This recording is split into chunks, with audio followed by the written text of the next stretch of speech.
नमस्कार महाराष्ट्रातील माझ्या सर्व अभियोग्यताधारक बंधू आणि भगिनींनो, सर्वांना श्री स्वामी समर्थ.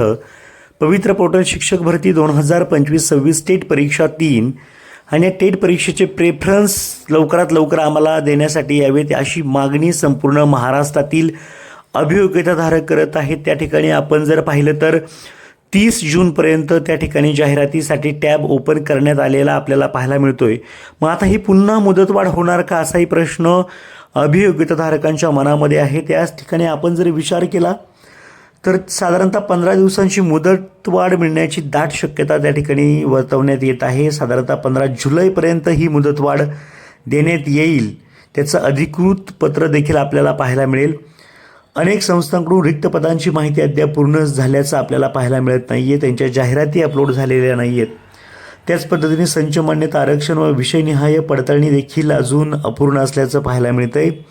तर काही संस्थांनी व्यवस्थापनाकडून तांत्रिक अडचणींची नोंद केल्याचंही पाहायला मिळतं आहे. तर सर्व पदे ही पोर्टलवर आली पाहिजेत अशीच मागणी अनेक शिक्षण संघटनांची आहे. त्याच पद्धतीने आपण विचार केला तर आमदार खासदारांनी त्या ठिकाणी 30 जुलैपर्यंत मुदतवाढ मागितल्याचं पाहायला मिळतंय. आता शासन नक्की काय निर्णय घेतंय, एकंदरीत 7 दिवस मुदतवाढ देतंय, 15 दिवस देतंय की 30 दिवस देतंय, हेच आपल्याला पाहणं गरजेचं आहे. तर सर्वांना all the best. Thank you so much.